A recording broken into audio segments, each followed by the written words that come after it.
Hello everybody, the Lawn Gnome is here. I strongly recommend that we leave right now.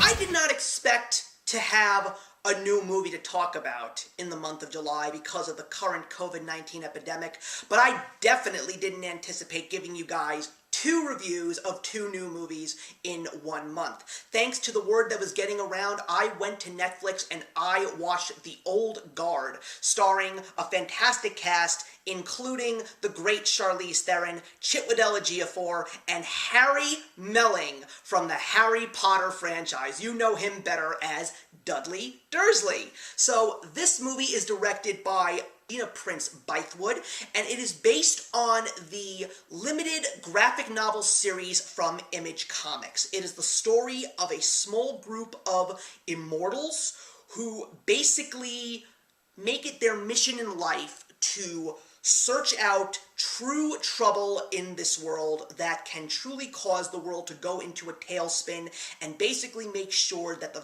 evil does not spread and keeps the world in check. But in the modern day, when things are truly getting out of hand and people are more divided than they are coming together, the group's leader, who is named Andy, who is also the oldest of the immortals, is not sure if this is something that's still worth doing and if the human race is still worth fighting for. But all of a sudden, they are given a job in South Sudan, and they are ambushed with a surprise attack, and what they didn't realize was that they were set up by someone who is trying to discover them, harness their gift, and provide it to the entire human race. So I did not even know that this movie was coming out. I didn't even know that this movie was based on an Image comic book series. And one of the few things that I will say is Image Comics, which has given us some of the greatest, like Spawn and Saga, is definitely known for the independent artistry as well as the true creative minds that make up this company. So this was a very interesting movie for me, and I really wanted to see it. And I have to say that after seeing a few reviews that were very, very positive, I'm definitely on board with this movie. This was a very well-directed, well-put-together film. My favorite part about this is the story itself. The world building, the blend of modern-day thriller and fantasy with a little bit of science fiction thrown into it. It just had that perfect balance. I loved learning about the immortals. I loved learning about how they actually started to create this little group and how they found each other. And of course, the major plot point in this film is the discovery of Nile, who is played by a young actress named Kiki Lane, who is great in this film. A young trooper who is fighting for the United States military in Afghanistan and discovers that she actually has these powers and she is quote-unquote the new one. So of course, the immortals find her and they try to bring her up to speed and give her the understanding of what she needs to do moving forward. There's also an excellent dive into the minds of these people, really wondering, seeing all that they had suffered because of the fact that they had made connections over time and they had seen loss, they had seen pain, and yet they still wonder how they're going to move on.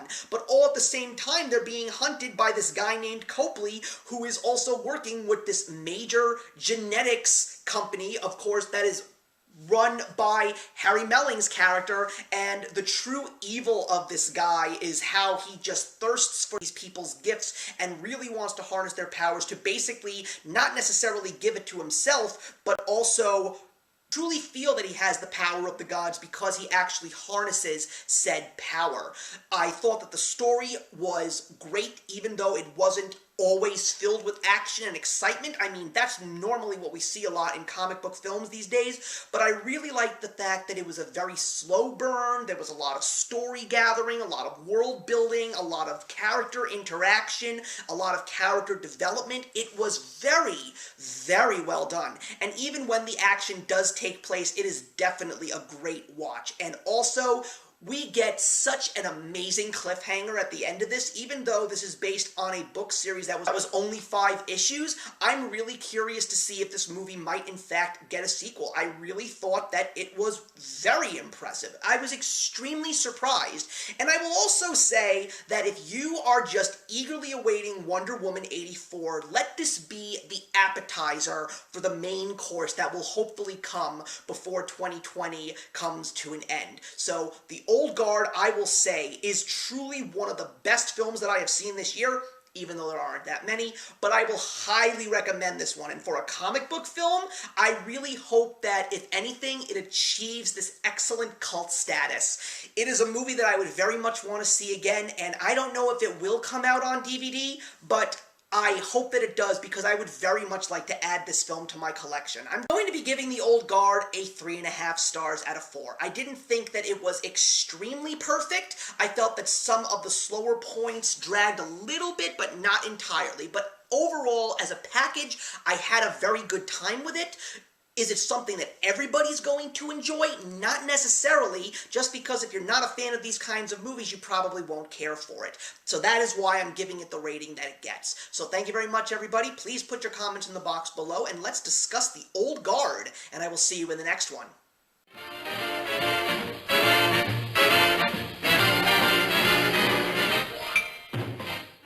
Hey, thank you so much for stopping by my channel today. If you're new here and want to see more of what my channel has to offer, please click on the link to my last video, or hit that subscribe button to be kept up to date with all of my uploads. Content of all sorts is posted here quite often, so trust me, you do not want to fall behind. I will see you in the comments, and actions speak louder than words.